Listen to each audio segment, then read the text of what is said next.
বৌদি ভোগ কি কমপ্লিট? কখন কমপ্লিট হবে? তখন থেকে তো দেখছি রান্না করেই যাচ্ছ আর নাড়িয়ে যাচ্ছি শুধু একা একা। কখন হবে বৌদি?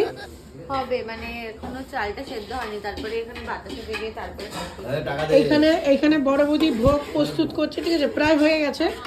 আর এখানে ছোট বৌদি সমস্ত প্রসাদ রেডি করেছে। ওই তো এই তো টাকাটা, ওখানে এটা বুঝতে দোকান দিয়েছি। এটা একটা ব্রাহ্মণের জন্য।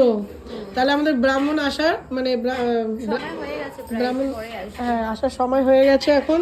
আর এখানে সমস্ত কিছু করবে।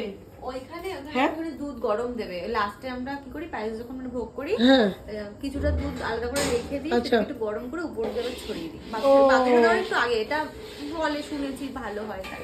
আচ্ছা, এখন কি আবার কি রান্না করবে, আবার নতুন হাঁড়ি দিয়েছে, বুঝতে পারছিলাম না। না না, অন্য কিছু রান্না করবো না, এটা পায়েসটা দিয়ে। আচ্ছা, আর এখানে আমাদের 2 কার্তিক মানে যে আমাদের ভাইপো, তাই তো সাগর? হ্যাঁ, আমাদের ভাইপো কোথায় কোথায় রাখা হয়েছে আমাদের ভাইপোকে? দিয়ে রেখেছি, আমার ভাইপোকে বুঝতে হবে না। লুকিয়ে রেখেছো? ঠিক আছে, আর তো চলি, আর কিছুক্ষণ পরে আমাদের এখানে সামনে চলে আসবে।